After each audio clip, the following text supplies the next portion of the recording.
কর আইনজীবী নিবন্ধন পরীক্ষা 2026-এর পরীক্ষার্থীদের জন্য আজকে অনেক লম্বা একটা আলোচনা করব এবং এই আলোচনাটা কিন্তু খুবই গুরুত্বপূর্ণ। এখান থেকে কিন্তু ইনশাআল্লাহ আপনাদের পরীক্ষায় প্রশ্ন থাকবে। আমার আলোচনার বিষয় হচ্ছে 7 হিটস অফ ইনকাম। তার মানে হচ্ছে যে আয়ের যে 7টা উৎস আছে সেই 7টা উৎস আমরা বিস্তারিত আলোচনা করব।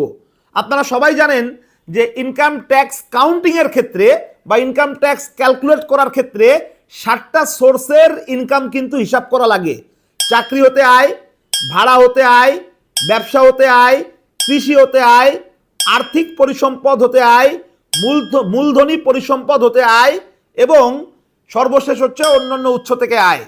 তো এই যে 7টা আয়ের যে উৎস আছে এখান থেকে আপনাদের কি কি প্রশ্ন আসতে পারে সেইগুলো নিয়ে আমি আজকে আপনাদের সাথে আলোচনা করব। প্রথমেই আমরা চলে যাব চাকরি হতে আয়। চাকরি হতে আয় থেকে প্রশ্ন আসতে পারে যে চাকরি হতে আয় বলতে কি বুঝো। তারপর এখান থেকে পারকুইজিটটা আসতে পারে, কর্মচারীর শেয়ার স্কিম থেকে অর্জিত আয় সম্পর্কেও কিন্তু আপনাদের প্রশ্ন আসতে পারে। তা দেখেন, চাকরি হতে আয় বলতে আমরা মূলত কি বুঝি? চাকরির মাধ্যমে, ঠিক আছে, কোনো একজন ব্যক্তি যে পারিশ্রমিক পাচ্ছে সেটাই কিন্তু চাকরি হতে আয়। তার মানে বেতন বা তার যে আর্থিক সুবিধা এটাকেই কিন্তু চাকরি হতে আয় হিসেবে গণ্য করা হবে এবং এটার মধ্যে অনেক কিছু ইনক্লুড হতে পারে। যে কোনো ধরনের আপনার ছুটি ভাতা, নগদায়ন ভাতা, বোনাস, ওভারটাইম, কমিশন, এই জিনিসগুলো কিন্তু এই চাকরি হতে আয়ের মধ্যে কি হবে? ইনক্লুড হবে। তারপরে পারকুইজিট যে সুবিধা এটাও কিন্তু চাকরি হতে আয়ের মধ্যে ইনক্লুড হবে। কর্মচারীর শেয়ার স্কিম থেকে যে অর্জিত আয় এটাও কিন্তু চাকরি হতে আয়ের মধ্যে কি হবে? ইনক্লুড হবে। তার মানে এই কর্মচারীর শেয়ার স্কিম থেকে অর্জিত আয়, পারকুইজিট সুবিধা, এই সব কিছুর উপরেই কিন্তু একজন চাকরিজীবীকে কিন্তু কি করতে হবে? ইনকাম ট্যাক্স দিতে হবে। বুঝতে পারছি কিনা? তাহলে দেখেন, আমরা পারকুইজিট সুবিধা কি এবং এই পারকুইজিট সুবিধার আর্থিক মূল্য কিভাবে নির্ধারণ করা হবে সেটা সম্পর্কে একটু বলি। প্রথমেই বলে দিই, পারকুইজিট সুবিধা হচ্ছে একটা অতিরিক্ত সুবিধা, ঠিক আছে? কর্মচারীর ইনসেনটিভ বোনাস সহ অতিরিক্ত সুবিধাকে বলা হয় মূলত পারকুইজিট।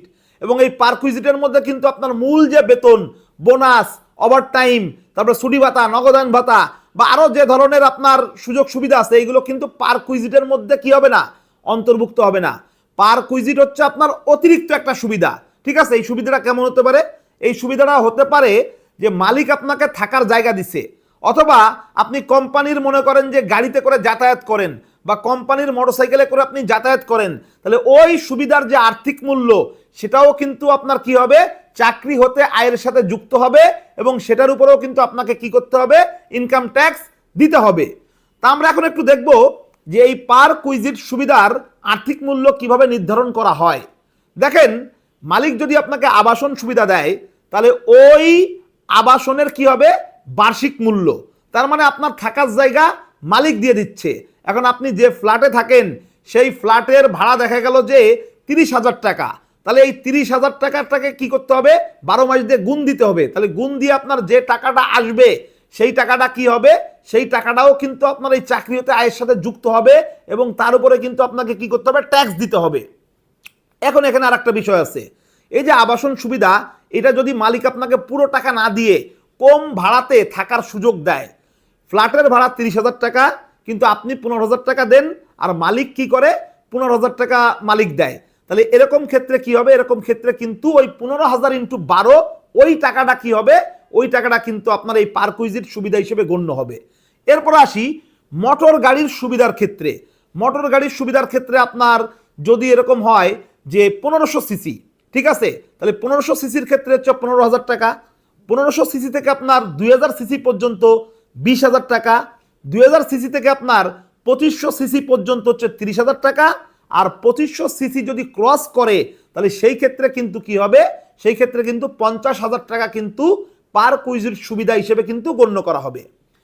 এখন আসি কর্মচারীর শেয়ার স্কিম থেকে অর্জিত আয় বলতে আমরা কি বুঝি। দেখেন, কর্মচারীর শেয়ার স্কিম থেকে অর্জিত আয় হচ্ছে এরকম যে মালিক তার কর্মচারীদের জন্য কি করতে পারে? শেয়ার বন্টন করতে পারে এবং এই শেয়ার কিন্তু মালিক সম্পূর্ণ ফ্রিতে দিতে পারে, আবার কর্মচারীদের কাছ থেকে কিন্তু একটা মিনিমাম অ্যামাউন্ট নিয়েও কিন্তু কি করতে পারে? এই শেয়ার কিন্তু দিতে পারে। এখন মালিক কর্মচারীদের জন্য যে শেয়ার বন্টন করবে, ওই শেয়ার যেদিন বন্টন করা হয়েছে ওই দিনের যে ন্যায্য বাজার মূল্য, সেই ন্যায্য বাজার মূল্যটাও কিন্তু কি হবে? তার ওই চাকরি হতে আয়ের সাথে কিন্তু যুক্ত হবে এবং ওইটার উপরে কিন্তু ইনকাম ট্যাক্স দিতে হবে। আর যদি কর্মচারীরা কোনো টাকা পরিশোধ করে তাহলে কর্মচারীরা যত টাকা ইনভেস্ট করতেছে সেটা কিন্তু মাইনাস যাবে। আমি একটা উদাহরণ দিচ্ছি। মনে করেন যে একটা কোম্পানি তার যে কর্মচারী আছে তাদের প্রত্যেককে কি করতেছে, প্রত্যেককে মনে করেন যে 1000 করে শেয়ার বন্টন করতেছে। এখন মনে করেন যে ওই শেয়ারের প্রত্যেকটা শেয়ারের মূল্য হচ্ছে 50 টাকা। এখন প্রত্যেকটা কর্মচারী 5 টাকা দিয়ে এক একটা শেয়ার কিনছে, তাহলে তার লাভ হচ্ছে কত দেখেন, মানে সে যে শেয়ারটা পাচ্ছে সেই শেয়ারটার মূল্য হচ্ছে কত, 50,000 টাকা। আর সে প্রত্যেকটা শেয়ারের জন্য যে 5,000 টাকা করে দিছে তাহলে ওখানে তার খরচ হলো কত, 5,000 টাকা। তাহলে সে এই যে 50,000 টাকা যে সে পাচ্ছে এবং এই 5,000 টাকা যে তার খরচ, তাহলে ওই 50,000 টাকা থেকে 5,000 টাকা মাইনাস যাবে। মাইনাস যে 45,000 টাকা থাকে সেটা কি হবে, সেটা হচ্ছে তার কর্মচারী শেয়ার স্কিম থেকে অর্জিত আয় হিসেবে গণ্য হবে এবং ওই টাকাটা কিন্তু তখন কি হবে, ওই টাকাটা কিন্তু তার ট্যাক্স ফাইলের সাথে যুক্ত হবে বা চাকরি হতে আয়ের মধ্যে কিন্তু ওইটাকে ঢুকাতে হবে এবং ওইটার উপরে কিন্তু ইনকাম ট্যাক্স দিতে হবে। তাহলে আমরা চাকরি হতে আয়টা বুঝলাম। তারপর আমি আরেকটা বিষয় আপনাদেরকে বলি যে ইনকাম ট্যাক্সের অঙ্ক যখন আপনারা করবেন তখন এই চাকরি হতে আয়টা গণনা করার ক্ষেত্রে আপনাদেরকে কিন্তু দুইটা বিষয় মাথায় রাখতে হবে। প্রথমে আমি সরকারি কর্মচারীদের কথা বলতেছি। সরকারি কর্মচারীদের কিন্তু মূল বেতন, বোনাস আর উৎসব ভাতা এই তিনটার উপরেই কেবলমাত্র ট্যাক্স দিতে হবে। আমি আবারও বলতেছি, মূল বেতন, বোনাস আর উৎসব ভাতা এই তিনটার উপরে সরকারি কর্মচারীদেরকে কি করতে হয়, ট্যাক্স দিতে হয়। এবং বাকি যত ইনকাম আছে একজন সরকারি কর্মচারীর সব কিন্তু কি, কর অব্যাহতিপ্রাপ্ত আয় অথবা কর মুক্ত আয়, তার মানে ট্যাক্স ফ্রি ইনকাম ওইগুলা। আর বেসরকারি যারা কর্মচারী সেই বেসরকারি কর্মচারীর ক্ষেত্রে কি হবে, বেসরকারি কর্মচারীর ক্ষেত্রে কিন্তু কর অব্যাহতিপ্রাপ্ত আয় কিন্তু আলাদা করে বলে দেওয়া নাই। বেসরকারি কর্মচারীর মোট আয়টা আপনাকে আগে বের করতে হবে। মোট আয়টা বের করার পরে তারপরে আপনাকে কি করতে হবে, 3/1 অথবা 5 লাখ টাকা যেটা কম সেটাকে কি করতে হবে, কর অব্যাহতিপ্রাপ্ত আয় বলি বা কর মুক্ত আয় বলি, সেটা কিন্তু আমাদেরকে কি করতে হবে, গণ্য করতে হবে। বুঝতে পারছি কিনা? তাহলে এই যে বেসরকারি কর্মচারী এদের ক্ষেত্রে রুলসটা কি, রুলসটা হচ্ছে যে তার মোট আয়টা বের করে ওখান থেকে 3/1 মাইনাস অথবা আমাদেরকে কি করতে হবে, 5 লাখ টাকা এই দুইটার মধ্যে যেটার অ্যামাউন্ট কম, খেয়াল করেন কিন্তু এই দুইটার মধ্যে যেটার অ্যামাউন্ট কম সেটা কি হবে, সেটা হচ্ছে মাইনাস করে আমাদেরকে কি করতে হবে, আমাদেরকে তার করযোগ্য আয়টা বের করতে হবে এবং সেটার উপরেই সে কি করবে, ট্যাক্স দিবে।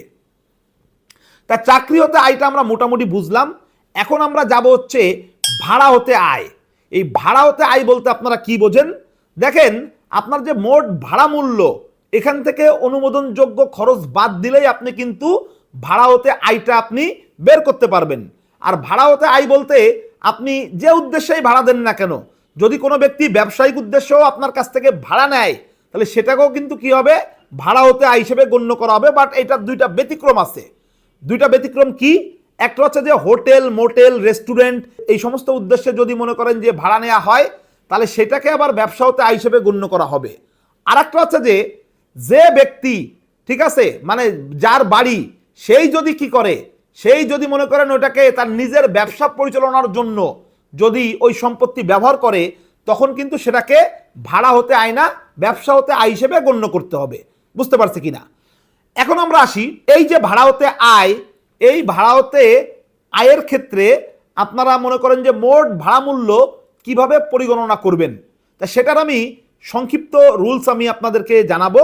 আর আরেকটা কথা আমি একটু বলে রাখি যে এই মোট ভাড়া মূল্য আমাদেরকে দুইটা ক্যাটাগরিতে পরিগণনা করতে হবে। একটা হচ্ছে গৃহ সম্পত্তির মোট ভাড়া মূল্য আমাদেরকে পরিগণনা করতে হবে, এটার জন্য একটা রুলস। আর একটা হচ্ছে যে গৃহ সম্পত্তি ব্যতীত অন্যান্য সম্পত্তির ক্ষেত্রে মোট ভাড়া মূল্য আপনি কিভাবে পরিগণনা করবেন সেটার ক্ষেত্রে কিন্তু কি আর একটা রুলস। বুঝতে পারছি কিনা?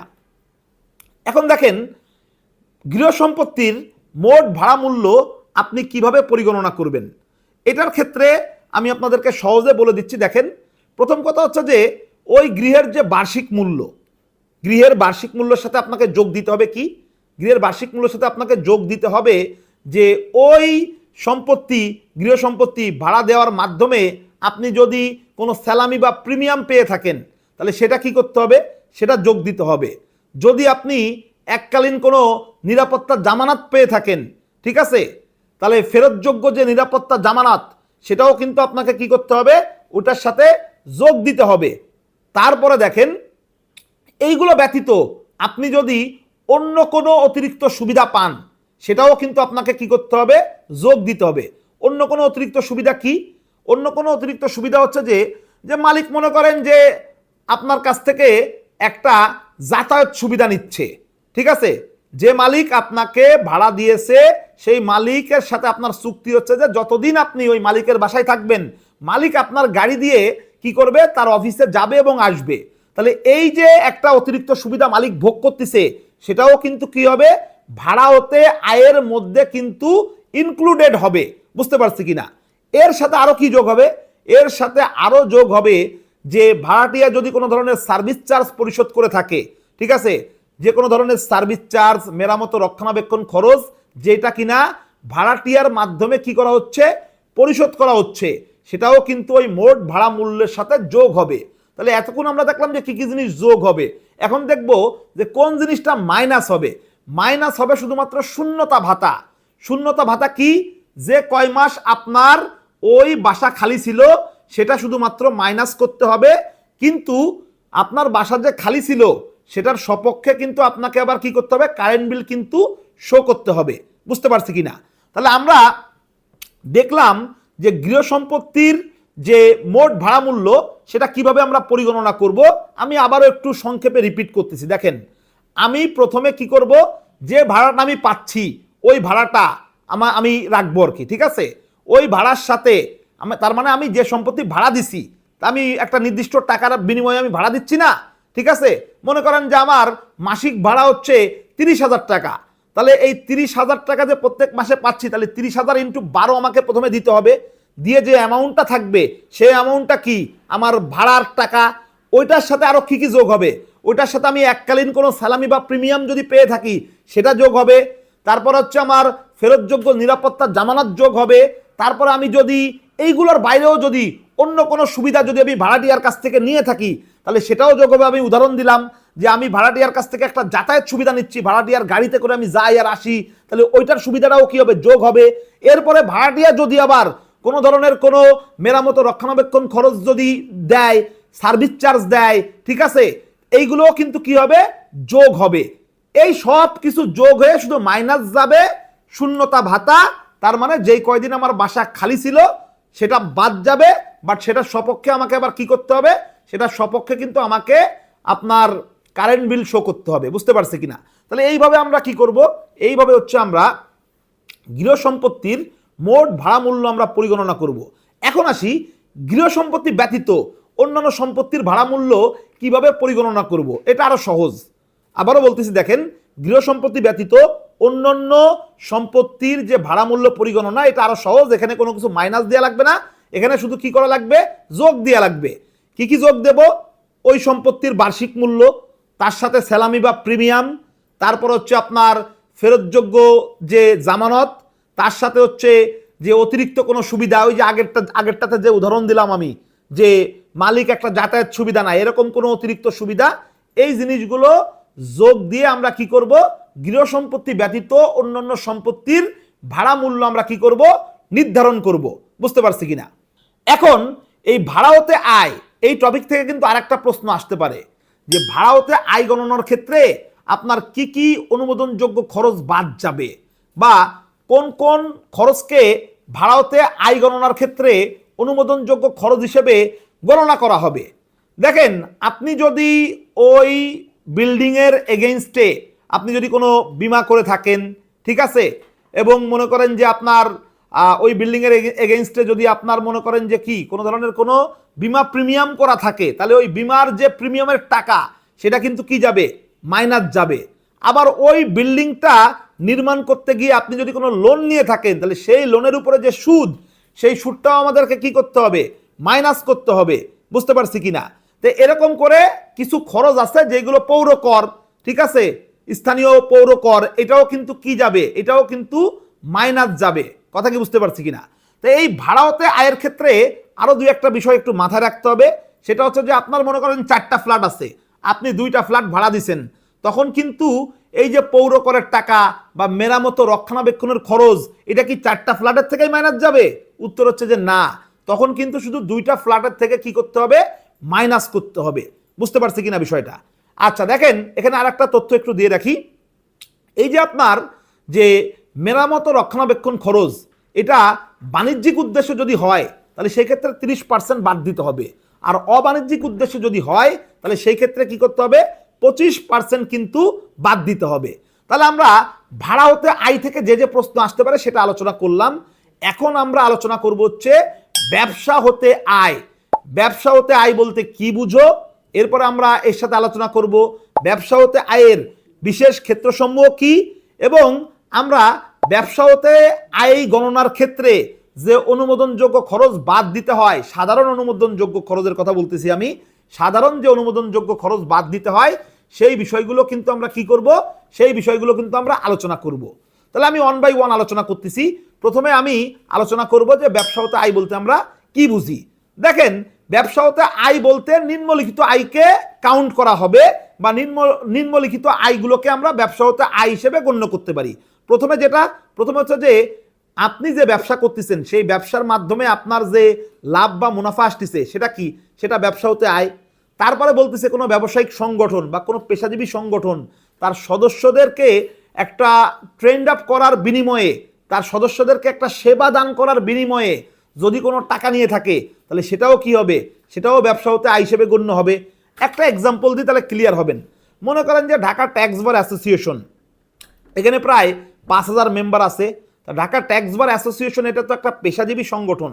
তারা চিন্তা করলো তাদের যে সদস্যরা আছে প্রত্যেক সদস্যর কাছ থেকে 2000 টাকা করে নিবে, নিয়ে কি করবে?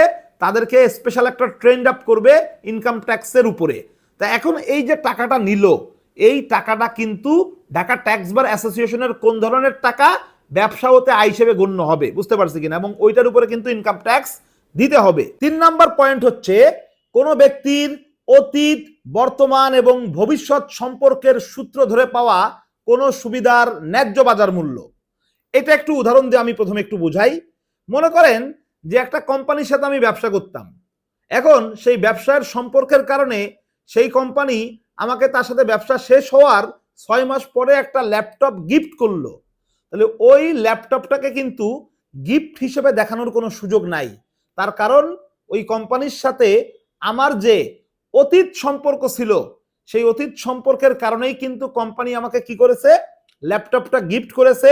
ওই ল্যাপটপের যে ন্যায্য বাজার মূল্য ধরেন 50,000 টাকা, ওইটাকে কিন্তু আমার ব্যবসা হতে আয় হিসেবে গণ্য করা হবে, এবং ওই টাকার উপরেও কিন্তু আমাকে ইনকাম ট্যাক্স দিতে হবে। এরপর আসি, অতীতের কথা বললাম, বর্তমান সম্পর্ক। মনে করেন যে আমি একজনের কাছ থেকে 100 বস্তা চাল কিনতেছি, সম্পর্ক ভালো থাকার কারণে সে আমাকে আরো 2 বস্তা চাল ফ্রি দিল। এখন এই যে 2 বস্তা চাল ফ্রি দিল, এটাকে গিফট হিসেবে দেখানোর সুযোগ নাই, কারণ ব্যবসায়িক সম্পর্কের কারণে আপনি যদি কোনো সুবিধা পান তাহলে সেটা কিন্তু ব্যবসা হতে আয় হিসেবে গণ্য হবে। সেটা আপনি অতীতে পেলেও ব্যবসা হতে আয়, সেটা আপনি বর্তমানে পেলেও ব্যবসা হতে আয়, সেটা আপনি ভবিষ্যতে পেলেও কিন্তু ব্যবসা হতে আয়। ভবিষ্যতের একটা উদাহরণ দিই। একটা কোম্পানির সাথে আমার একটা ব্যবসায়িক চুক্তি হবে এবং ওই চুক্তিটা 6 মাস পরে কার্যকর হবে। তো ওই চুক্তি যে 6 মাস পরে কার্যকর হবে, ওই কোম্পানি আমাকে কি বলতেছে? ভবিষ্যতে যে চুক্তিটা কার্যকর হবে সেই চুক্তি কার্যকর আগ পর্যন্ত আপনাকে আমরা 6 মাস গাড়িতে করে যাওয়া আসার সুযোগ সুবিধা দিব। আমাদের যে কোম্পানির বাস আছে সেই কোম্পানির বাসে আমরা কি করব? আপনাকে যাওয়া আসার একটা সুবিধা দিব। ওই সুবিধার ন্যায্য বাজার মূল্য কিন্তু ব্যবসা হতে আয় হিসেবে গণ্য হবে। তাহলে আমরা 3টা পয়েন্ট দেখলাম। 4 নম্বর পয়েন্ট সেটা হচ্ছে মানি এক্সচেঞ্জের মাধ্যমে যে নগদায়িত লাভ, ঠিক আছে, মুদ্রা বিনিময়ের মাধ্যমে যে নগদায়িত লাভ, সেটাও কিন্তু কি হবে? ব্যবসা হতে আয় হিসেবে গণ্য হবে। অনেক সময় আমরা কি করি? ডলারে যখন আমরা মাল কিনি, ঠিক আছে, তা এখন বর্তমান ডলারের যে রেট, ধরেন যে বর্তমান ডলারের রেট হচ্ছে 120 টাকা। তা আমি 120 টাকা ডলারের রেটে কিছু কি করলাম? আমদানি করলাম, বা আমি কিছু মাল কিনলাম আর কি, ঠিক আছে। এখন পরবর্তীতে ডলারের রেট বেড়ে যাওয়ার কারণে, ঠিক আছে, যদি আমার কোনো লাভ হয় তাহলে আপনি বর্তমানে যে ডলারের রেট আছে সেই রেটে যখন আপনি কোনো কিছু কিনবেন ঠিক আছে, পরবর্তীতে যদি ডলারের রেট বেড়ে যাওয়ার কারণে আপনার কোনো লাভ হয়, তাহলে সেটাকেও কিন্তু ব্যবসা হতে ইনকাম হিসেবে গণ্য করা হবে। সর্বশেষ যে পয়েন্ট আমি বলবো ব্যবসা হতে আয়ের ক্ষেত্রে, সেটা হচ্ছে কি, বন্ধ হয়ে যাওয়া কোনো ব্যবসা থেকে যদি আপনার কোনো ইনকাম আসে, তাহলে সেটাকেও ব্যবসা হতে আয় হিসেবে গণ্য করা হবে। মনে করেন যে আপনার একটা ফার্নিচারের দোকান ছিল, সেই ফার্নিচারের দোকানে ক্লোজ করার পরেও আপনি একজন ব্যক্তির কাছে 2 লাখ টাকা পাইতেন। যখন আপনি ফার্নিচারের দোকানটা আপনার ছিল বা যখন আপনি ক্লোজ করছেন, তখন ওই 2 লাখ টাকা আপনি পাননি। ফার্নিচারের বিজনেস ক্লোজ করার আরো 6 মাস পরে গিয়ে আপনি সেই 2 লাখ টাকা ফেরত পেলেন, তখন ওই 2 লাখ টাকাও কিন্তু কি হবে, আপনার ব্যবসা হতে আয় হিসেবে গণ্য হবে। তার কারণ হচ্ছে যে বন্ধ হয়ে যাওয়া কোনো ব্যবসা থেকে যদি কোনো ইনকাম আসে, তাহলে সেই ইনকামটাও কিন্তু কি হবে, ব্যবসা হতে আয় হিসেবে গণ্য হবে। বুঝতে পারছি কিনা বিষয়টা? আচ্ছা, এরপরে আমরা একটা গুরুত্বপূর্ণ পয়েন্ট পড়ব। সেই গুরুত্বপূর্ণ পয়েন্ট হচ্ছে যে ব্যবসা হতে আয়ের বিশেষ ক্ষেত্রসমূহ কি, সেটা আমরা একটু আলোচনা করব। খেয়াল করেন, এখানে কয়েকটা পয়েন্ট আমরা পড়ব বা একাধিক পয়েন্ট পড়ব, আমি 1 বাই 1 বলতেছি, ঠিক আছে? প্রথম যে পয়েন্ট আমরা বলবো সেটা হচ্ছে যে, এটা বলার আগে আমি আপনাদের আরেকটু ব্যাকগ্রাউন্ডে কিছু কথা বলে নিই, তাহলে আপনাদের জন্য বুঝতে সুবিধা হবে। দেখেন, এই ব্যবসা হতে আয়ের বিশেষ ক্ষেত্রসমূহ মূলত কি? মূলত হচ্ছে যে আপনি মনে করেন যে একটা কোচিং ব্যবসা করতেছেন, অথবা আপনি মনে করেন যে আপনি একজন লয়ার বা আপনার ট্যাক্সের চেম্বার আছে, আপনি এই আয়কর আইনজীবী হয়ে আপনি মনে করেন যে ক্লায়েন্টকে ডিল করেন, ক্লায়েন্টকে ডিল করে আপনি ইনকাম করেন। এটা তো আপনার ব্যবসা হতে সাধারণভাবে আয়। কিন্তু বিশেষ আয়টা কি? বিশেষ আয় হচ্ছে যে আপনার যে চেম্বার অথবা আপনার যে কোচিং, সেখানে যে ফার্নিচারগুলো আছে, পুরনো ফার্নিচারগুলো, এইগুলো যদি আপনি বিক্রি করেন, তাহলে সেই বিক্রি করে যদি কোনো লাভ হয়, তাহলে সেখান থেকে যে ইনকাম হবে, তাহলে সেটা কি হবে?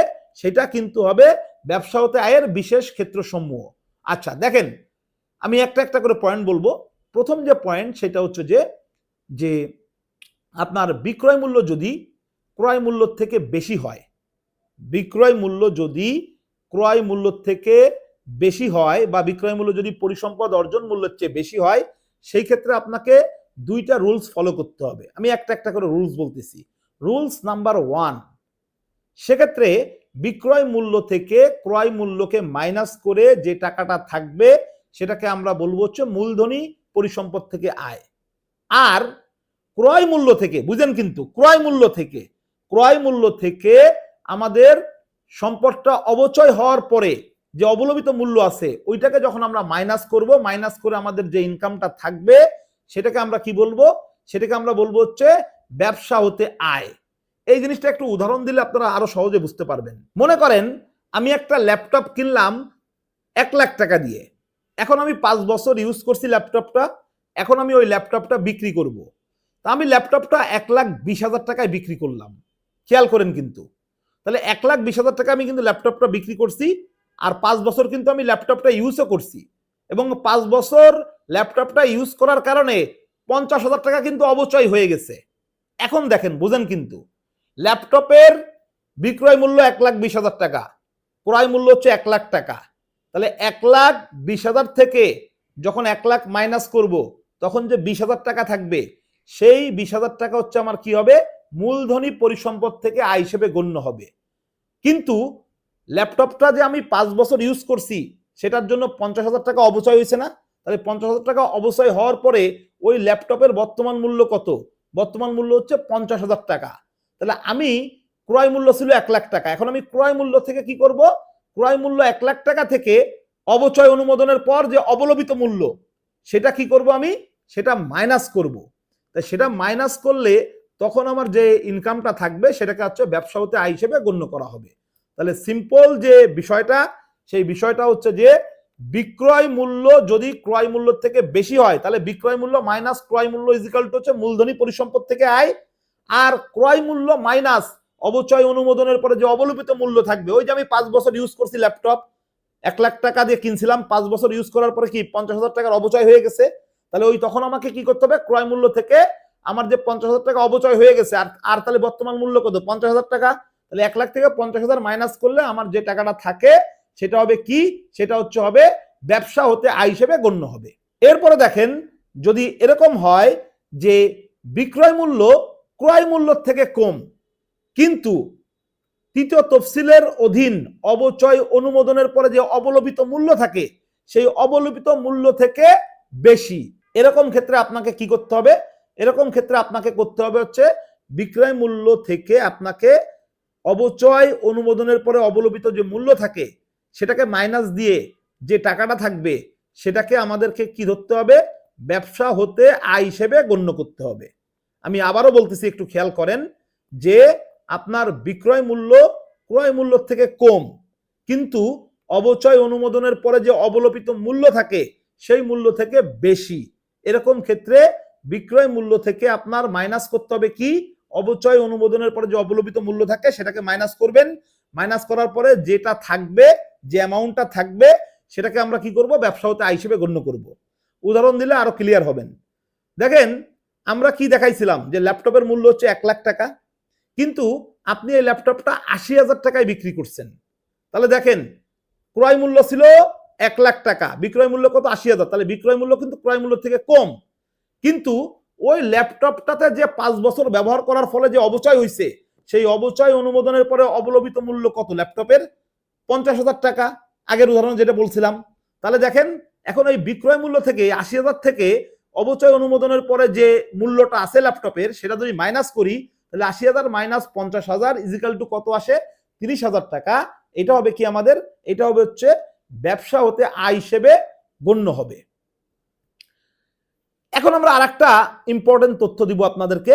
সেই ইম্পর্টেন্ট তথ্য হচ্ছে যে যদি বিক্রয় মূল্য আপনার এরকম হয় অবচয় অনুমোদনের পরে যে অবলোপিত মূল্য সেটার থেকেও যদি কম হয়, ভালো করে বুঝেন, যদি বিক্রয় মূল্য অবচয় অনুমোদনের পরে যে অবলোপিত মূল্য সেটার থেকেও যদি কম হয়, তাহলে তখন ব্যবসায় লস হয়েছে বলে গণ্য করা হবে, এবং তখন কিন্তু ওই লস কিন্তু আপনার ট্যাক্স ফাইলের মধ্যে ঢুকবে না, ওইটার উপরে আপনাকে কোনো ইনকাম ট্যাক্স দিতে হবে না। ব্যবসা করার ক্ষেত্রে অনেক সময় কিন্তু আমরা বীমা করি, এবং এই বীমা করার ফলে কিন্তু কি হয়, যদি আমার কোনো ক্ষতি হয় তাহলে কিন্তু আমি বীমার টাকা বা স্যালভেজ অথবা ক্ষতিপূরণের টাকা পাই। এখন আমরা বীমার উপরে 2-3টা রুলস আমি আপনাদেরকে বলবো।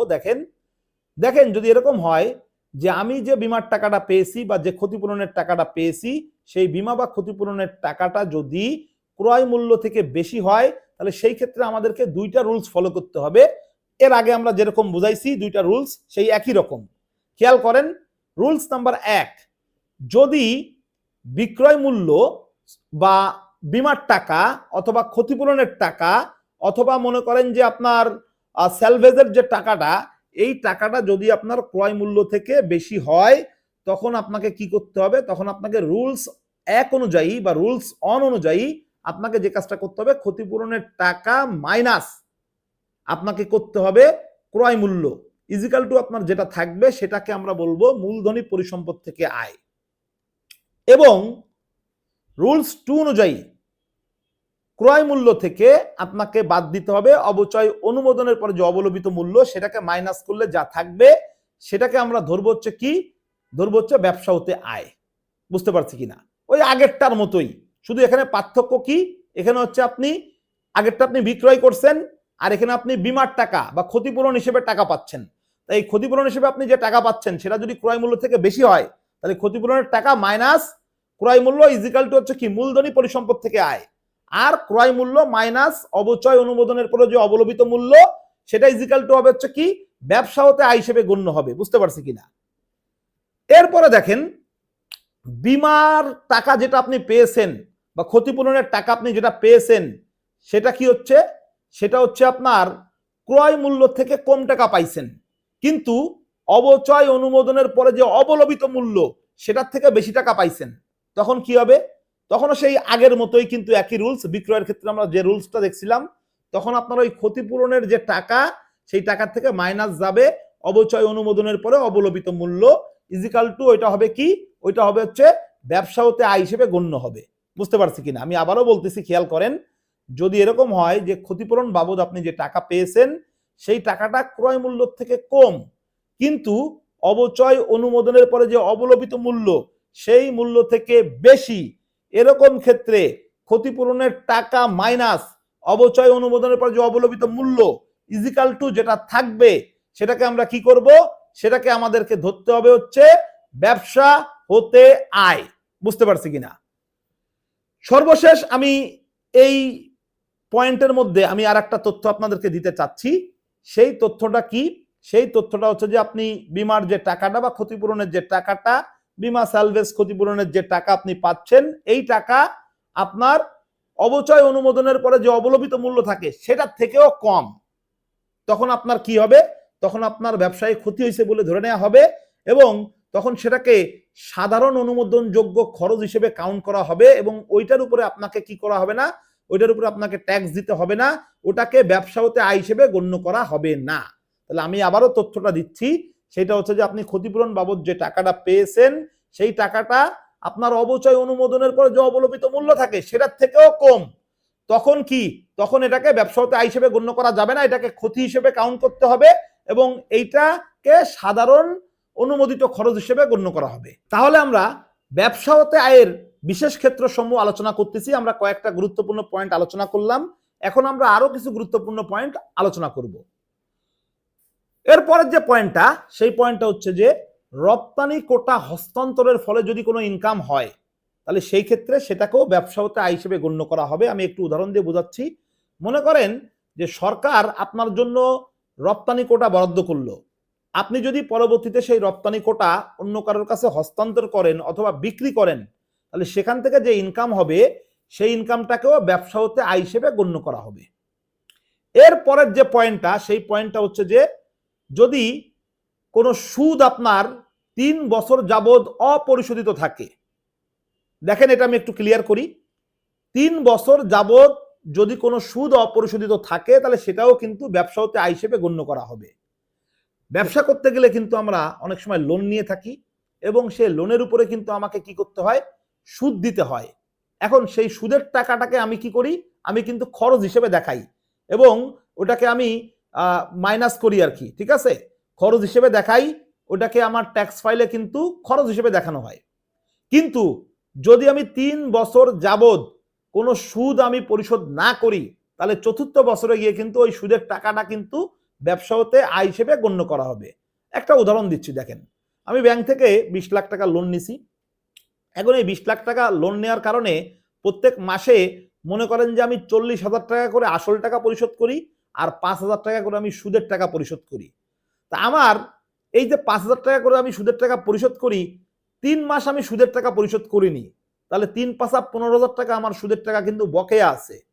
এবং এই যে লোন আমি নিছিলাম 19 সালে, পরবর্তীতে 20 সালেও পরিশোধ করলাম না, 21 সালেও পরিশোধ করলাম না, 22 সালেও পরিশোধ করলাম না, তাহলে এই যে 15,000 টাকা যে সুদের টাকা আমার বকেয়া আছে, এই বকেয়া সুদের টাকা চতুর্থ বছরে গিয়ে কিন্তু এটা আমার ট্যাক্স ফাইলের মধ্যে ঢুকবে এবং এটাকে ব্যবসা হতে আয় হিসেবে গণ্য করা হবে এবং এটার উপর আমাকে ইনকাম ট্যাক্স দিতে হবে। এরপরের যে পয়েন্টটা আমরা আলোচনা করব সেটা হচ্ছে যে ট্রেডিং দায়। ট্রেডিং দায়টা কি সেটা আমি আপনাদেরকে বোঝাচ্ছি। দেখেন অনেক সময় আমরা কি করি, বাকিতে মাল কিনি এবং বাকিতে যখন মাল কিনি তখন ওই টাকাটাকে কিন্তু আমরা কি করি, খরচ হিসেবে দেখাই, ট্রেডিং দায় হিসেবে দেখাই। বুঝতে পারছেন কিনা? এখন ওই টাকা যদি আমি পরবর্তীতে 3 বছর যাবৎ অপরিশোধিত রাখি বা ওই টাকা যদি আমি পরবর্তীতে আর পরিশোধ না করি তাহলে চতুর্থ বছরে গিয়ে কিন্তু ওই টাকাটাও কিন্তু আমার ব্যবসা হতে আয় হিসেবে গণ্য করা হবে। মনে করেন যে রহিম এন্টারপ্রাইজের কাছ থেকে আমি 20 লাখ টাকার মাল বাকিতে কিনছি এবং আমি দেখালাম কি এই 20 লাখ টাকা হচ্ছে আমার খরচ, ট্রেডিং দায় আমি দেখালাম, কিন্তু পরবর্তী 3 বছর সেই 20 লাখ টাকা আমি রহিম এন্টারপ্রাইজকে পরিশোধ করলাম না। চতুর্থ বছরে গিয়ে কিন্তু ওই 20 লাখ টাকা আমার ইনকাম ট্যাক্স ফাইলের মধ্যে ব্যবসা হতে আয় হিসেবে দেখানো লাগবে এবং সেটার উপরে আমাকে কি করতে হবে, ইনকাম ট্যাক্স দিতে হবে। এরপরের যে পয়েন্ট আমরা আলোচনা করব সেটা হচ্ছে যে কুঋণ অথবা সন্দেহজনক ঋণ। কুঋণ এবং সন্দেহজনক ঋণটা কি, একটু আগে যে উদাহরণ দিলাম এটাকে উল্টাই দিব জাস্ট। আমি মনে করেন কাউকে ঋণ দিছি, টাকা ধার দিছি, তা এখন যে টাকাটা আমি ধার দিছি, মনে করেন যে আমি আব্দুল এন্টারপ্রাইজকে 20 লাখ টাকা ধার দিছি, এখন ওই 20 লাখ টাকার মধ্যে 10 লাখ টাকা পরিশোধ করছে আর বাকি 10 লাখ টাকা পরিশোধ করতেছে না। এমন হতে পারে যে ওই 10 লাখ টাকা ফেরত পাওয়ার আর কোনো সম্ভাবনা নাই, এই জন্য এটাকে বলা হয় কুঋণ, যেটার সম্ভাবনা নাই। বা ফেরত দিলেও দিতে পারে, মানে দিবে কি দিবে না এটা নিয়ে সন্দেহ আছে, সন্দেহজনক ঋণও বলে এটাকে, সন্দেহজনক ঋণও বলে এটাকে। তা দেখেন, এই যে কুঋণ বা সন্দেহজনক ঋণ, এটা যদি কোনো কারণে আবার ফেরত আসে, মনে করেন যে হঠাৎ করে ওই লোক টাকাটা আমাকে ফেরত দিয়ে দিল, তখন কিন্তু আমাকে এটা কি করতে হবে, আমার ব্যবসাতে ইনকাম হিসেবে দেখানো লাগবে এবং এটার উপরেও কি করা লাগবে, ইনকাম ট্যাক্স দিতে হবে। এরপরে যে পয়েন্ট আমরা যাব সেটা হচ্ছে যে আপনার মূলধনে ঘাটতি। ঠিক আছে, মূলধনে যদি কোনো ঘাটতি দেখা যায়, যত টাকার ঘাটতি দেখা যাবে সেটাও কিন্তু কি হবে, সেটাও কিন্তু ব্যবসাতে আয় হিসেবে গণ্য করা হবে। মনে করেন যে আমি ব্যবসাটা শুরু করছি, সেখানে মূলধন দিছি আমি মনে করেন যে 20 লক্ষ টাকা, পরবর্তীতে 20 লক্ষ টাকার মূলধন নিয়ে আমি ব্যবসা শুরু করছি, কিন্তু পরবর্তীতে আমার ইনকাম ট্যাক্স ফাইলে দেখা গেল যে 15 লাখ টাকা পাওয়া গেছে, বাকি 5 লাখ টাকার কোনো হিসাব পাওয়া যাচ্ছে না। তাহলে 15 লাখ টাকার যে স্যাটিসফ্যাক্টরি ব্যাখ্যা আমার ইনকাম ট্যাক্স ফাইলে আছে, বাকি 5 লাখ টাকার কোনো স্যাটিসফ্যাক্টরি ব্যাখ্যা নাই। তাহলে আমি যে ব্যবসাটা 20 লাখ টাকাতে শুরু করছি, তাহলে এই যে 5 লাখ টাকার ঘাটতি, এটাকে তখন কি করা হবে, ব্যবসা হতে ইনকাম হিসেবে দেখানো হবে এবং এটার উপরেও কিন্তু কি করতে হবে, ইনকাম ট্যাক্স দিতে হবে। তাহলে আমরা ব্যবসা হতে আয়ের বিশেষ ক্ষেত্রসমূহ দেখলাম। আপনাদের এর সাথে আরো একটা টপিক পড়া লাগবে, সেটা হচ্ছে যে ব্যবসা হতে আয়ের ক্ষেত্রে অনুমোদনযোগ্য সাধারণ খরচ কোনগুলো। এখানে বোঝার কিছুই নাই, আপনারা স্ক্রিনে দেখেন একটা লিস্ট দেখতে পাচ্ছেন, এই লিস্টের থেকে আপনারা 5-6টা পয়েন্ট মনে রাখলেই হবে, এই 5-6টা পয়েন্ট আপনারা পরীক্ষার খাতায় লিখে দিবেন। ঠিক আছে, যে ব্যবসা হতে আয় গণনার ক্ষেত্রে কোন কোন খরচকে সাধারণ খরচ হিসেবে গণনা করা হয়েছে। এখন আমরা কৃষি হতে আয় সম্পর্কে আলোচনা করব, এবং এই কৃষি হতে আয় সম্পর্কে আলোচনা করার পূর্বে আমি আপনাদেরকে একটা অফার দিচ্ছি।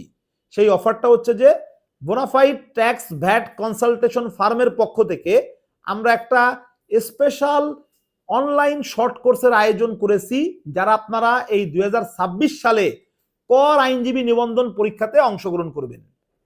এই কোর্সের কোর্স ফি হচ্ছে মাত্র 2000 টাকা, মাত্র 2000 টাকা দিয়ে আপনারা এই কোর্সে অংশগ্রহণ করতে পারবেন। এই কোর্সের ক্লাস শুরু হবে হচ্ছে 20 জুন থেকে। সর্বমোট আমরা 20টা ক্লাস নিব, 20টা ক্লাসই আমাদের অনলাইনে জুম অ্যাপের মাধ্যমে অনুষ্ঠিত হবে, 20টা ক্লাসের রেকর্ডের ব্যবস্থা থাকবে এবং এই 20টা ক্লাসের সাথে আপনারা পাবেন হচ্ছে একটা স্পেশাল লেকচার শিট, সেটার সফট কপি দিব আমরা, পিডিএফ কপিটা আপনাদের হোয়াটসঅ্যাপে দিয়ে দিব। আবারও বলতেছি, এই 20টা ক্লাসের সাথে আপনারা একটা লেকচার শিট পাবেন, বাট এটার সফট কপি পাবেন, হার্ড কপি পাবেন না।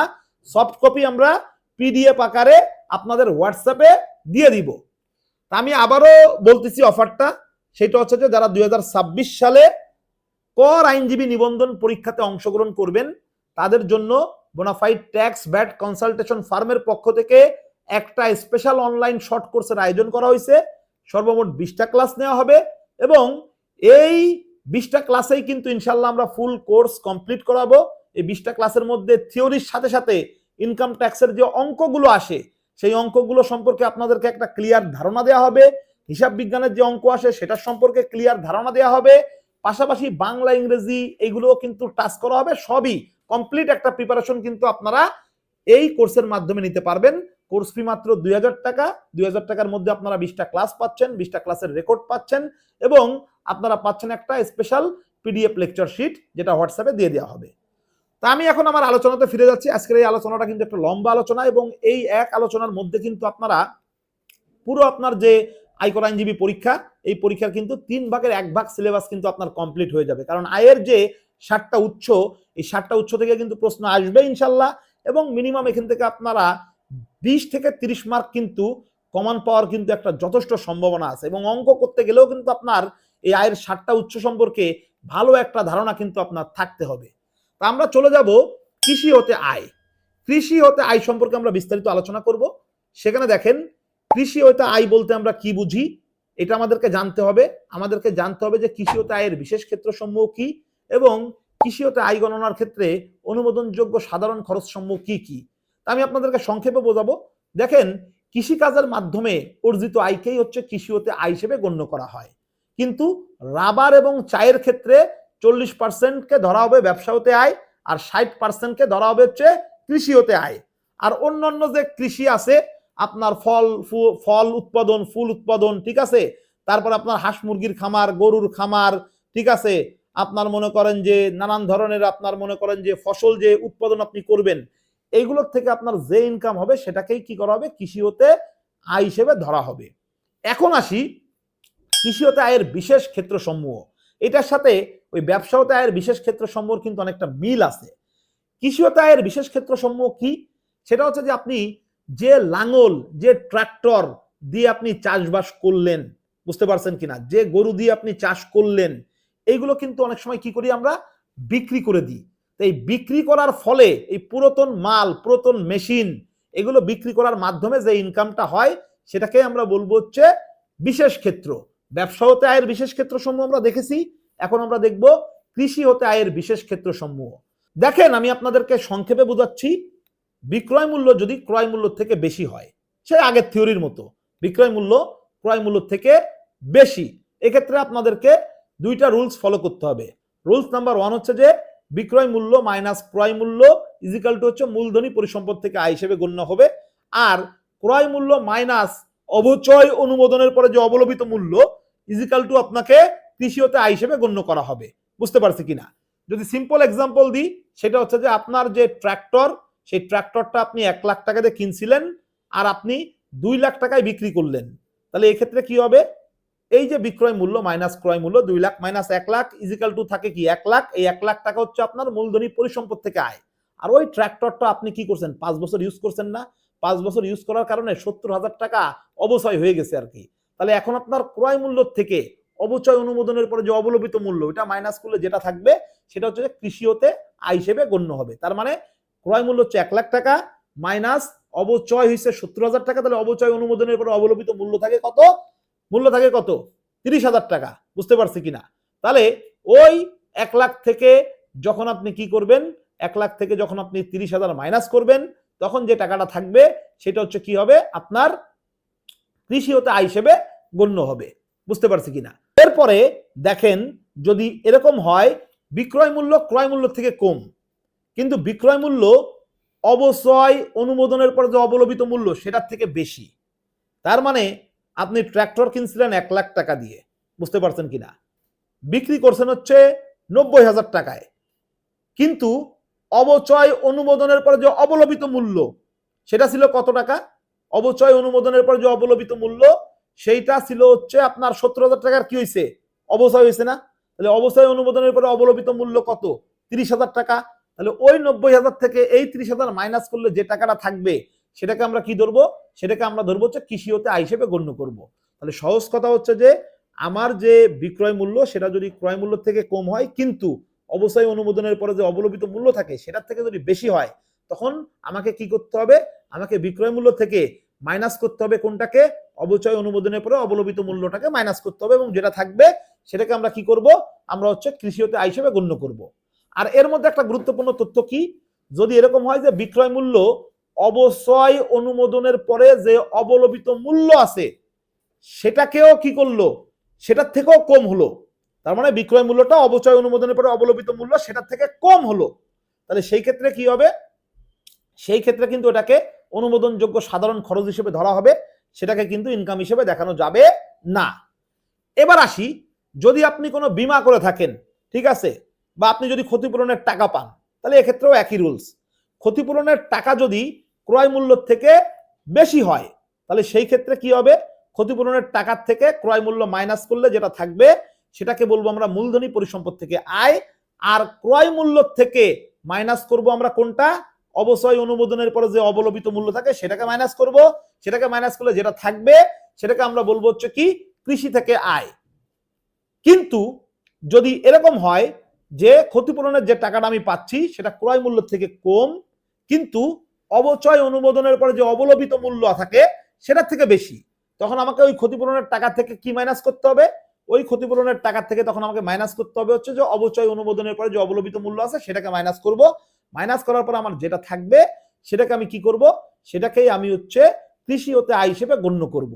কিন্তু কিন্তু মনে রাখতে হবে, যদি ক্ষতিপূরণের যে টাকাটা আমি পাচ্ছি সেটা ক্রয় মূল্যের থেকেও কম, আবার অবচয় অনুমোদনের পরে যে অবলম্বিত মূল্য থাকে সেটার থেকেও কম, তখন তো আর লাভ হিসেবে দেখানোর কোনো কিছু নাই, তখন সেটা অনুমোদনযোগ্য সাধারণ খরচ হিসেবে গণ্য হবে এবং ওই টাকাটাকে আমি কৃষি হতে আয় হিসেবে দেখাতে পারবো না, ওইটার উপরে কিন্তু ট্যাক্স দেওয়া লাগবে না। বুঝতে পারছি কিনা? তাহলে আমরা কৃষি হতে আয় সম্পর্কে বিস্তারিত ধারণা অর্জন করলাম। এখন আমরা চলে যাব হচ্ছে মূলধনী পরিসম্পদ থেকে আয়। মূলধনী পরিসম্পদ আয় থেকে বোঝার বেশি কিছু নাই। মূলধনী পরিসম্পদ থেকে আয় গণ্য হবে কোনগুলোকে? মনে করেন যে আপনি বিক্রয় মূল্য থেকে ক্রয় মূল্য মাইনাস করবেন, যেটা থাকবে সেটা হচ্ছে আপনার মূলধনী পরিসম্পদ থেকে আয়। আপনি মনে করেন যে একটা জমি কিনছেন হচ্ছে 2 কোটি টাকা দিয়ে, ঠিক আছে? এখন আপনি বিক্রি করছেন 3 কোটি টাকাতে, তাহলে 3 কোটি টাকা হচ্ছে আপনার বিক্রয় মূল্য আর ক্রয় মূল্য হচ্ছে 2 কোটি টাকা। তাহলে 3 কোটি টাকা থেকে যদি আমি 2 কোটি টাকা মাইনাস করি, তাহলে আমার যে 1 কোটি টাকা থাকতেছে সেটাই হচ্ছে কি মূলধনী পরিসম্পদ হতে আয়। এই মূলধনী পরিসম্পদ হতে আয়ের ক্ষেত্রে আমাদের আর বেশি কিছু বোঝার নাই, শুধু জানতে হবে যে মূলধনী পরিসম্পদ যে অর্জন করবেন এর সাথে কোন কোন খরচ যুক্ত হবে। মনে করেন যে আপনি কোনো একটা জিনিস কিনছেন, তাহলে কেনার সাথে ওইটার পরিবহন খরচও কিন্তু যুক্ত করতে হবে, বা ওইটা আপনার কাছে, ওই মালটা আপনার কাছে পৌঁছানো পর্যন্ত ওইটার সাথে যে আনুষঙ্গিক খরচ আছে সেই আনুষঙ্গিক খরচগুলো কিন্তু আপনার ওই মূলধনী পরিসম্পদ যে মূল্য সেটার সাথে কিন্তু যুক্ত হবে। বুঝতে পারছি কিনা আমরা? এরপরে আমরা চলে যাব আর্থিক পরিসম্পদ থেকে আয়। এই আর্থিক পরিসম্পদ থেকে আয় কোনগুলো? এই আর্থিক পরিসম্পদ থেকে আয় হচ্ছে যে আপনার ব্যাংকের থেকে যত ধরনের আয় হবে, ঠিক আছে? ব্যাংকের যে সার্টিফিকেট, সঞ্চয়পত্র, লভ্যাংশ, ঠিক আছে, তারপরে ডিভিডেন্ড, তারপর হচ্ছে ডিবেঞ্চার, এইগুলোর মাধ্যমে আপনার যে ইনকাম হবে, সহজ কথায় যদি বলি যে ব্যাংকের থেকে আপনি যত ধরনের মনে করেন যে সুদ টুদ পান, যে অ্যাঙ্গেলেই পান না কেন, এটাই হবে হচ্ছে আপনার আর্থিক পরিসম্পদ হতে আয়। তাই এই আর্থিক পরিসম্পদের আয় গণনার ক্ষেত্রে আপনাকে কিন্তু 3টা বিষয় মাথায় রাখতে হবে। পয়েন্ট নাম্বার 1 হচ্ছে যে এই আর্থিক পরিসম্পদের যে সুদ আপনি পাবেন, সেই সুদ থেকে কিন্তু ব্যাংক যে সার্ভিস চার্জ কাটে সেটা মাইনাস করে তারপরে কিন্তু আপনার ইনকামটাকে কাউন্ট করতে হবে। মনে করেন যে আপনি আর্থিক পরিসম্পদ থেকে 20,000 টাকার সুদ পাইছেন, কিন্তু ব্যাংক মনে করেন যে আপনার 1,000 টাকা সার্ভিস চার্জ কাটছে, ঠিক আছে? তাহলে ওই 20,000 টাকার থেকে 1,000 টাকা মাইনাস করে যে 19,000 টাকা, সেই 19,000 টাকা কিন্তু আপনার আর্থিক পরিসম্পদ থেকে আয় হিসেবে গণ্য করা হবে। আচ্ছা, এরপরে দেখেন, যদি আপনি কোনো লোন নিয়ে, ঠিক আছে, কোনো ব্যাংকের থেকে কোনো লোন নিয়ে আপনি ইনভেস্ট করেন এবং সেটার থেকে যদি আপনি কোনো ইনকাম করেন, তাহলে সেই ইনকামের থেকে কিন্তু ওই লোনের উপরে যে সুদ দেওয়া লাগতেছে সেটাকে মাইনাস করে কিন্তু আপনার আর্থিক পরিসম্পদ হতে আয়টাকে কাউন্ট করতে হবে। একটা উদাহরণ দিলে বুঝতে পারবেন। মনে করেন আপনি 1 লাখ টাকার লোন নিয়ে 5 লাখ টাকার ডিবেঞ্চার কিনলেন।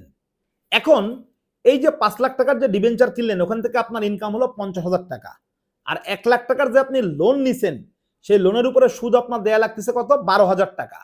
তখন ওই যে 50,000 টাকা আপনার ইনকাম হলো, সেই 50,000 টাকা কিন্তু এই 12,000 টাকা মাইনাস যাবে। 50,000 মাইনাস 12,000, 38,000 টাকা তখন আপনার কি হবে?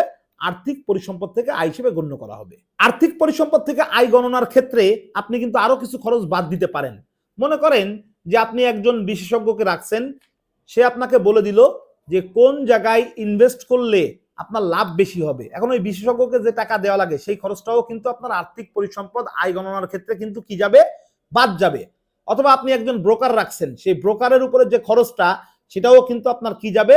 আর্থিক পরিসম্পদের আয় গণনার ক্ষেত্রে কিন্তু বাদ যাবে। এখন আমরা আজকের আলোচনার সর্বশেষ টপিক অন্যান্য উৎস থেকে আয় নিয়ে আলোচনা করব এবং কোন কোন ধরনের আয় অন্যান্য উৎস থেকে আয় হিসেবে গণ্য হবে সেটা দেখব।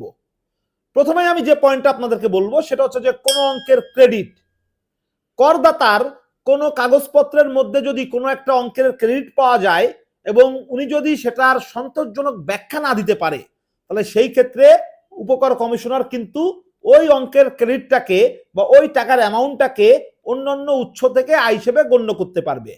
মনে করেন রহিম মিয়ার ব্যাংক বিবরণীতে তার ক্রেডিটের ঘরে 5 লক্ষ টাকার একটা অ্যামাউন্ট পাওয়া গেল, কিন্তু রহিম মিয়া এই 5 লক্ষ টাকার অ্যামাউন্টের কোনো সন্তোষজনক ব্যাখ্যা দিতে পারলো না। তখন কি করা হবে? তখন কিন্তু সেটাকে অন্যান্য উৎস থেকে আয় হিসেবে গণ্য করা হবে। তারপরে আসি, দেখেন, অসামঞ্জস্যপূর্ণ পরিসম্পদ লোন ব্যয়। যদি করদাতার পরিসম্পদ বেড়ে যায় এবং তার খরচ বেড়ে যায়, সেই হিসেবে যদি তার ইনকাম না বাড়ে, তাহলে যতটুকু অসামঞ্জস্যপূর্ণ থাকবে ততটুকু কি হবে, ততটুকু কিন্তু অন্যান্য উৎস থেকে আয় হিসেবে গণ্য করা হবে। মনে করেন আবু সাইদ সাহেবের 5 লক্ষ টাকার পরিসম্পদ বৃদ্ধি পেল এবং তিনি খরচ হিসেবে দেখিয়েছেন হচ্ছে 12 লাখ টাকা। তাহলে 12 লাখ আর 5 লাখ টোটাল কত, 17 লক্ষ টাকা। কিন্তু উনি ওই বছরে আয় করছে কত, 15 লক্ষ টাকা। তাহলে এই 17 লাখ হচ্ছে তার পরিসম্পদ বৃদ্ধি আর খরচ, আর আয় হচ্ছে 15 লাখ। তাহলে 2 লাখ টাকা কিন্তু কি, 2 লাখ টাকা কিন্তু অসামঞ্জস্যপূর্ণ আয় পাওয়া যাচ্ছে। এই 2 লক্ষ টাকা কি হবে তখন, এই 2 লক্ষ টাকা হচ্ছে অন্যান্য উৎস থেকে আয় হিসেবে গণ্য করা হবে। এরপরে আসি, দেখেন লিজ বা ভাড়ার মাধ্যমে প্রাপ্ত স্যালামি বা প্রিমিয়াম। এই লিজ বা ভাড়ার মাধ্যমে যদি কেউ এককালীন কোনো টাকা পায় তাহলে সেটাও কি হবে, অন্যান্য উৎস থেকে আয় হিসেবে গণ্য করা হবে। মনে করেন যে রহিম নামের একজন ব্যক্তি একটা জমি লিজ দিছে, এখন ওই জমি লিজ দেওয়ার কারণে মাসে মাসে সে 1 লাখ টাকা করে পায়, আর 5 লক্ষ টাকা সে এককালীন সেলাম হিসেবে পেয়েছে। তখন ওই 5 লক্ষ টাকার অ্যামাউন্টটা কি হবে, অন্যান্য উৎস থেকে আয় হিসেবে গণ্য করা হবে। বুঝতে পারছি কিনা? এর পরের পয়েন্ট দেখেন, লোন মৌকুফ। লোন মৌকুফটা কি? লোন মৌকুফ হচ্ছে যে আপনি লোন নিছিলেন, ঠিক আছে, এখন সেই লোনটা আপনাকে আর পরিশোধ করা লাগেনি, মৌকুফ হয়ে গেছে, তখন ওইটাও কিন্তু আপনার অন্যান্য উৎস থেকে আয় হিসেবে গণ্য করা হবে। তারপরের পয়েন্টটা দেখেন, লটারি বা খেলা থেকে প্রাপ্তি। যদি আপনি লটারি, তারপরে শব্দ কার্ড, অনলাইন গেম বা আপনি কোনো ধরনের খেলার মাধ্যমে যদি কোনো টাকা উপার্জন করেন তাহলে সেটাকেও কিন্তু অন্যান্য উৎস থেকে আয় হিসেবে গণ্য করা হবে। তারপরের পয়েন্টটা দেখেন, ব্যাংক ট্রান্সফার ব্যতীত নগদে মূলধন পরিশোধ। কোনো ব্যক্তি যদি ব্যাংক ট্রান্সফার ব্যতীত নগদে কোনো মূলধন পরিশোধ করে তাহলে সেই টাকাটাও কিন্তু তার অন্যান্য উৎস থেকে আয় হিসেবে গণ্য করা হবে। মনে করেন যে আপনি একটা বিজনেস মনে করেন যে শেয়ার কিনছেন, তা আপনি যে বিজনেসের শেয়ার কিনছেন সেই বিজনেসে আপনার 10% শেয়ার আছে, 10 লক্ষ টাকা মতো মনে করেন যে আপনার কি করতে হবে, পরিশোধ করতে হবে।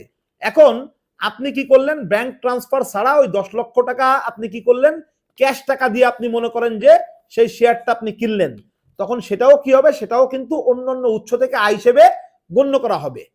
এরপরে যে পয়েন্টটা সেটা হচ্ছে যে ক্রস চেক অবলিক ব্যাংক ট্রান্সফার ব্যতীত যদি 5 লাখ টাকার বেশি আপনি ঋণ গ্রহণ করেন তাহলে যত টাকা আপনি নেবেন সেই টাকাটা কিন্তু কি হবে, আপনার হচ্ছে অন্যান্য উৎস থেকে আয় হিসেবে গণ্য করা হবে। মনে করেন আমি আব্দুল নামের একজন ব্যক্তির কাছ থেকে 10 লক্ষ টাকা ঋণ নিলাম এবং সেই টাকাটা সে আমাকে কি করেনি, সে কিন্তু আমাকে ব্যাংক ট্রান্সফারের মাধ্যমে দিইনি বা ক্রস চেকের মাধ্যমে দিইনি, তখন ওই টাকাটা কি হবে, ওই টাকাটাকে অন্যান্য উৎস থেকে আয় হিসেবে গণ্য করা হবে। এবং সর্বশেষ যে পয়েন্ট আমি বলবো সেটা হচ্ছে বাকিতে নির্মাণ সামগ্রী ক্রয়। অনেক সময় আমরা কি করি, আমরা মনে করেন বিল্ডিং তৈরি করি বা বিল্ডিংটাকে নির্মাণ করি বা বিল্ডিং সংস্কারের কাজ করি। এই বিল্ডিং সংস্কারের কাজ করতে গিয়ে আমি মনে করেন যে বাকিতে কিছু মাল কিনলাম, তা আমি যে বাকিতে যে মালগুলো কিনলাম সেই মালের টাকা যদি আমি পরবর্তী 2 বছরের মধ্যে পরিশোধ না করি তাহলে 3য় বছরে গিয়ে ওই টাকাটা কি হবে, আমার অন্যান্য উৎস থেকে আয় হিসেবে দেখানো লাগবে এবং সেটার উপর আমাকে কি করা লাগবে, ইনকাম ট্যাক্স দেওয়া লাগবে। তাহলে আমরা আজকে অনেক গুরুত্বপূর্ণ একটা টপিক আলোচনা করলাম। আয়ের যে 7টা উৎস আছে সেই 7টা উৎস আমরা বিস্তারিত আলোচনা করলাম। আমরা আলোচনা করেছি চাকরি হতে আয়, ভাড়া হতে আয়, তারপরে আমরা আলোচনা করছি ব্যবসা হতে আয়, কৃষি হতে আয়, আর্থিক পরিসম্পদ হতে আয়, মূলধনী পরিসম্পদ হতে আয় এবং সর্বশেষ আমরা আলোচনা করলাম অন্যান্য উৎস থেকে আয়। আজকের যে আলোচনাটা এটা একটা লম্বা আলোচনা এবং এই আলোচনার মধ্যে কিন্তু আপনারা মিনিমাম 20 থেকে 30 মার্ক মতো কিন্তু কমন পেতে পারেন। আপনাদের 80 মার্কের যে পরীক্ষা হবে সেই 80 মার্কের পরীক্ষার মধ্যে কিন্তু 20 থেকে 30 মার্ক কিন্তু এই আলোচনা থেকে কিন্তু ইনশাল্লাহ কমন আসতে পারে। তা আমি এখন শেষ করব। শেষ করার পূর্বে আমি আপনাদেরকে আবারও একটা অফার দিচ্ছি। সেই অফারটা হচ্ছে যে যারা আপনারা এই 2026 সালে কর আইনজীবী নিবন্ধন পরীক্ষায় অংশগ্রহণ করবেন তাদের জন্য bona fide tax VAT consultation farm একটা স্পেশাল অনলাইন শর্ট কোর্সের আয়োজন করেছে, যেটাতে সর্বমোট 20টা ক্লাস নেওয়া হবে।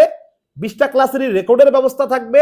এই 20টা ক্লাসের সাথে পাচ্ছেন হচ্ছে আপনারা একটা স্পেশাল লেকচার শিটের সফট কপি, যেটা আমরা পিডিএফ আকারে হোয়াটসঅ্যাপে দিয়ে দিব।